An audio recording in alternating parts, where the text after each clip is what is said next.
Dans les médias, on ne parle que de ça depuis des semaines. Coronavirus, coronavirus, coronavirus. C'est un peu comme si tu faisais le tour des restos du coin et que tout le monde te proposait le même plat.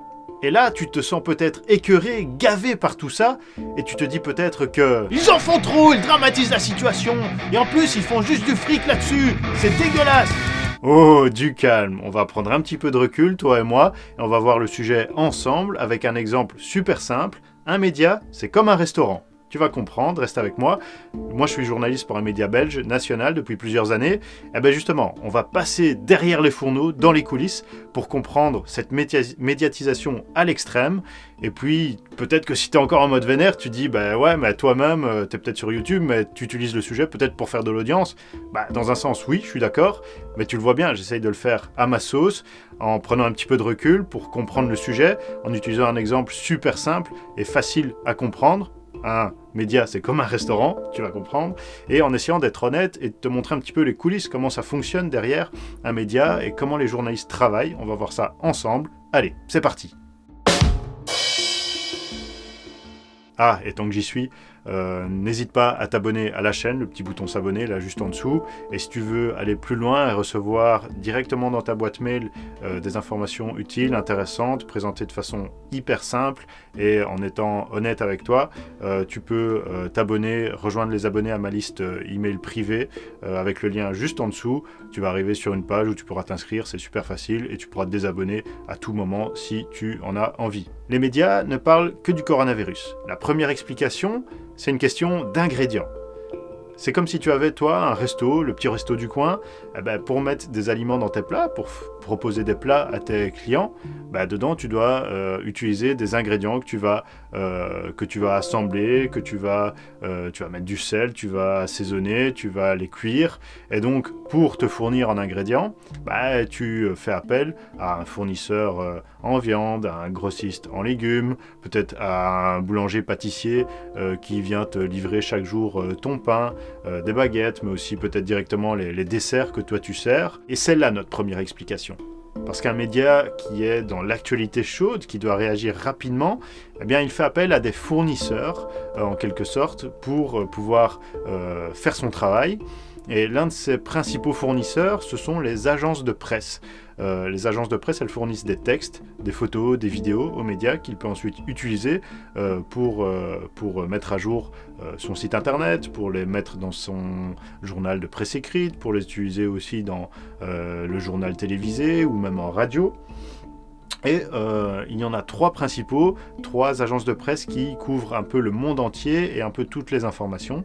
Il y a, une des plus connues, c'est l'agence France Presse. Il y a aussi Associated Press et Reuters. Donc c'est un fournisseur vraiment très important pour les médias d'actualité. Deuxième fournisseur, en quelque sorte, des médias, ce sont les témoignages des citoyens. Par exemple, dans le média pour lequel je travaille, moi c'est plutôt le site web, on reçoit tous les jours des centaines d'emails de personnes qui nous contactent pour nous dire « moi je vis telle situation, moi je vois telle chose, j'ai pris telle photo, j'ai vu ça qui s'est passé ». Et donc, c'est super important pour un média parce que c'est un peu comme la bonne sauce qui vient relever un plat. Je vais te donner un exemple tout simple. Par exemple, si tu vois un article avec un titre « l'économie française en recul, le PIB a diminué de 2% cette année ». Franchement, c'est pas sexy, t'as pas envie de cliquer. Par contre, si tu mets un titre, par exemple « Benoît, menuisier, a dû licencier 2 ouvriers à cause de la récession », là, tout de suite, tu sens qu'il y a une histoire derrière. Peut-être que tu te sens plus proche de cette personne qui vit, qui est en plein dans la récession. Et donc, tu auras plus envie de voir qu'est-ce qui se passe derrière, quelle est cette information. Et donc, ça, c'est une deuxième source, un deuxième ingrédient super important pour les médias d'actualité. Troisième source d'ingrédients, fournisseur d'ingrédients, c'est les communiqués de presse. Alors ça, c'est un peu comme les VRP qui font le tour des restaurants pour essayer de vendre le dernier produit que leur entreprise a fabriqué. En général, on les refoule parce que sais, les informations qui viennent d'une entreprise, ils essaient de la tourner évidemment à leur avantage, et c'est leur droit, mais c'est pas forcément ce qui intéresse le plus l'audience ou le public du média. Mais dans le cas par exemple du coronavirus, c'est utile parce que ça nous permet dans certains cas de savoir telle décision a été prise pour les entreprises, etc. On va la vérifier, et donc ça reste une source d'ingrédients pour les médias pour assaisonner leurs articles, leurs reportages. Et puis, quatrième fournisseur, c'est tes journalistes eux-mêmes. C'est les journalistes que tu vas envoyer enquêter ou recueillir des témoignages sur le terrain ou téléphoner à des personnes. Tiens, vous, comment vous vivez la situation? Ah, d'accord, vous nous racontez ci, ça. Ou alors qu'ils vont aller éplucher des comptes ou alors des analyses pour essayer de trouver un bon angle différent. Parce qu'en fait, les autres médias, ils reçoivent aussi les autres ingrédients. Les dépêches, les témoignages, ils reçoivent un petit peu la même chose. Et toi, donc, tu envoies tes enquêteurs pour essayer de te dénicher un nouveau légume ou alors une nouvelle viande qui est sortie sur le marché pour justement te différencier de tes concurrents. Si tu as un restaurant, tu as envie de faire différemment peut-être que les autres pour attirer la clientèle. Pour un média, c'est un petit peu la même chose. Et là, tu comprends peut-être où je veux en venir. C'est que parmi ces 4 gros fournisseurs d'ingrédients pour un média, en fait, dans la situation actuelle, ces fournisseurs, ils ne parlent que du coronavirus. Donc la matière première avec laquelle les médias travaillent tourne déjà tout le temps autour de cette actualité. Les agences de presse font leur travail en te fournissant des dépêches, des photos, des vidéos qui traitent du coronavirus un petit peu partout dans le monde, et il y a plein de choses à dire là-dessus. Donc les agences, hop, elles relayent, puis tu reçois des témoignages de citoyens qui s'inquiètent, qui voient telle situation, les supermarchés sont vides, qui se demandent, tiens, les hôpitaux, est-ce qu'ils vont être surchargés? Et donc il y en a plein qui te relaient des infos, parfois c'est des rumeurs qui te relaient, donc il faut les vérifier. Ensuite, tu as les communiqués de presse, des entreprises qui t'informent, on a fermé nos boutiques à cause du coronavirus. Tu as les autorités qui t'informent, nos services ne seront pas disponibles ou à tel moment à cause du coronavirus. Tu as encore d'autres sources, plein de communiqués de presse que tu reçois qui abordent le coronavirus, et par rapport à tout ça, comme je te le disais, un média, il va essayer de se différencier. Du coup, qu'est-ce qu'il va demander à ses enquêteurs, à ses journalistes? C'est d'essayer de se différencier sur ce qui fait l'actualité à ce moment-là, donc le coronavirus. Donc ces journalistes vont recueillir des informations sur le coronavirus. Et donc là, tu comprends que déjà en termes de fournisseurs de matières premières pour les médias, il y a déjà un biais qui se crée parce qu'on tous ces fournisseurs essayent déjà de te donner que des choses qui parlent du coronavirus, que de la matière première autour de ça. C'est un petit peu comme si tous tes fournisseurs de ton restaurant venaient et te disaient voilà le poulet Corona, voilà la sauce Corona, voilà la dernière bière Corona. Ça, c'est une mauvaise blague.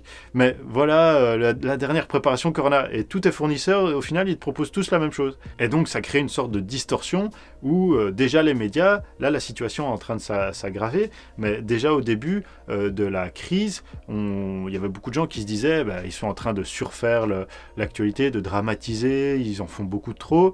En fait, ça peut s'expliquer parce que, en fait, déjà, toutes leurs sources d'informations et de matières premières médiatiques parlaient déjà énormément du coronavirus. Mais évidemment, les médias ne sont pas passifs. Ils peuvent très bien décider de prendre du recul, ou alors d'analyser la situation sous un autre angle, ou alors de résumer les informations pour ne pas en faire de trop. Mais là, tu vas me dire, ouais, mais c'est pas dans leur intérêt. Il vaut mieux qu'ils fassent un tas d'articles et un tas de reportages là-dessus, comme ça, ils vont s'en mettre plein les poches. Et là, je vais pas forcément te contredire. Pour les médias, le coronavirus, c'est du pain béni. C'est comme si tu avais un restaurant et qu'il te suffisait de mettre un ingrédient à la carte pour attirer la clientèle, pour attirer un maximum de personnes et faire ça le comble. Pour les médias, c'est vraiment le sujet du moment qu'il ne faut surtout pas rater. Moi, je me suis lancé sur YouTube en indépendant pour créer du contenu qui m'intéresse moi et qui, j'espère, peut t'intéresser. Mais à côté, je travaille pour un média belge, comme je te l'ai dit, un site internet, et tout simplement, en février, où il y avait déjà énormément d'actualités autour du coronavirus, en fait, mon média a tout simplement fait son record d'audience historique ce mois-là. À cause de quoi? Ou grâce à quoi? Au coronavirus. Ça fait encore plus d'audience que le suivi des élections, qu'une Coupe du Monde, que le suivi même des attentats, ou même encore que le coup de couteau de Nabila à l'époque. Autre exemple, le journal de la BBC. la chaîne britannique a attiré 11,7 millions de spectateurs en une semaine. C'est la plus grosse semaine qu'ils ont réalisée depuis 2015. Et pourtant, depuis 2015, il y a eu le Brexit, il y a eu des élections, il y a eu des attentats en Angleterre. Et malgré tout, c'est la semaine dernière, le coronavirus, qui a permis à la chaîne de faire son record d'audience depuis 2015. 11,7 millions de personnes. Le coronavirus, c'est la recette miracle.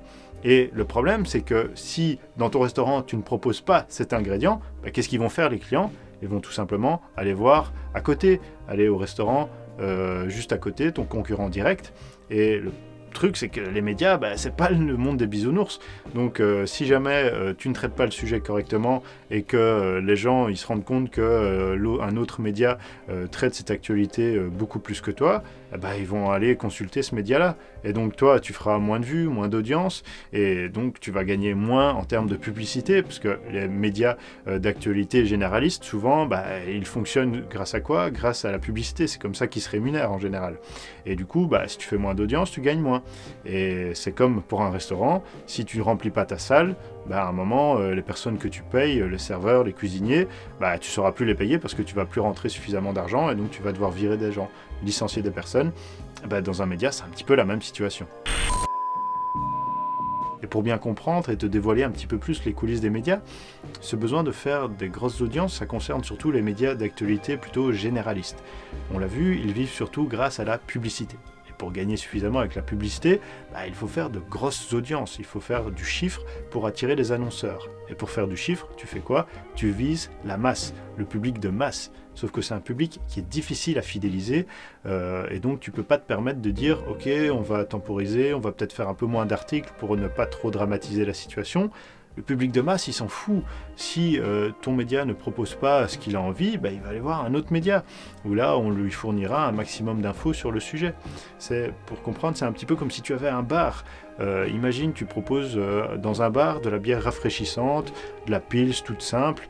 C'est une bière qui va attirer peut-être beaucoup de monde, mais tu vas pas forcément pouvoir fidéliser ces personnes. Si un jour tu es en rupture de stock et que tu leur proposes autre chose, ils vont dire non, moi je veux pas de ton autre bière, moi je veux ma bière rafraîchissante, je vais chez ton concurrent juste à côté, et tant pis pour toi. Parce que c'est un public que tu n'auras pas forcément réussi à fidéliser.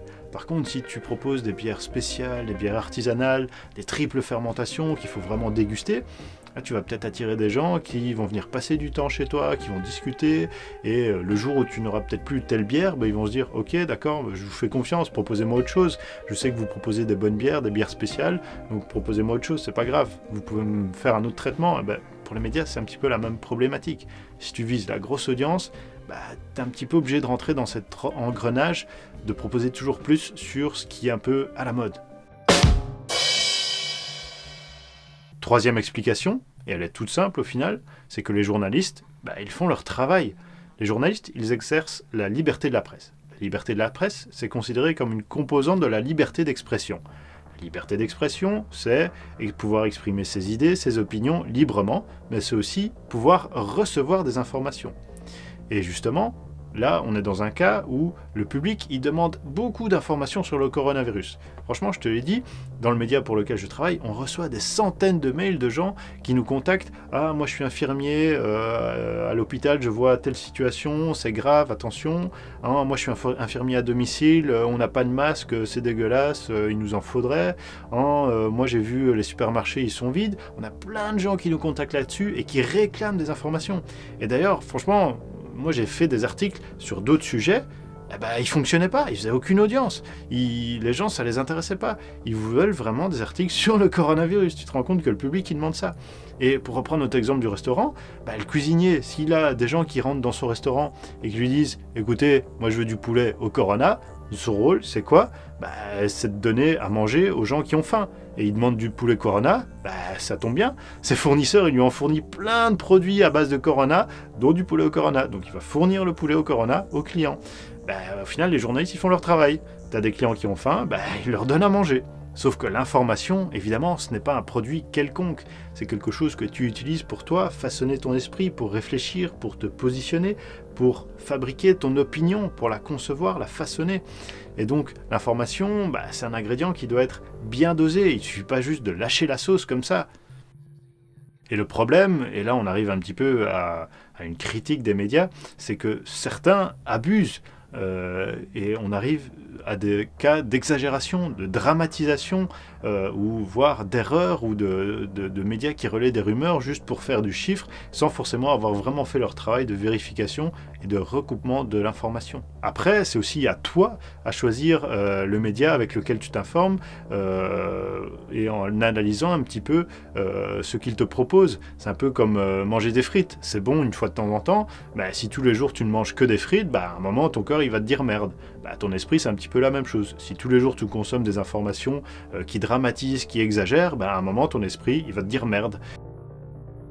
Donc là, par exemple, quand tu consultes des médias, pour pouvoir façonner ton opinion, tes idées, et pouvoir te positionner et comprendre une situation, tu peux un petit peu analyser ce que le média il te propose.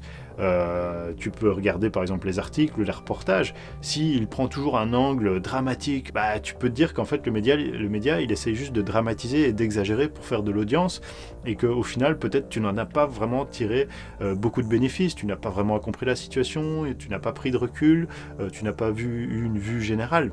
Donc tu peux remettre en question le traitement médiatique. Autre exemple, si tu vois par exemple un média en ligne qui te propose, je sais pas, 80 articles différents sur le sujet du coronavirus, est-ce que certains articles n'auraient pas pu être regroupés au sein d'un même article et donc avoir moins cette impression de surmédiatisation? Un bête exemple, nous on essaye, là où je travaille, c'est de regrouper par exemple tous les chiffres du monde entier dans un seul article. Et donc, au lieu de faire un article sur le bilan en Espagne, le bilan en Italie, le bilan en Chine, etc., on met tout dans un seul pour avoir moins cet effet de masse. Autre exemple, c'est le manque de vérification. Si tu vois un média qui diffuse des articles dans lesquels on voit surtout des rumeurs qui courent sur Facebook, etc., regarde bien, est-ce que le journaliste dedans, il a fait un travail de vérification? Est-ce qu'il a contacté les autorités ou d'autres témoins pour vérifier, voir si c'est vrai ou pas? Si tu vois qu'il ne l'a pas fait, c'est peut-être que ce média-là essaye de surjouer, d'en faire un petit peu plus pour faire plus d'audience et gagner plus d'argent. Il y a un petit point bonus très rapide pour conclure, c'est les ustensiles.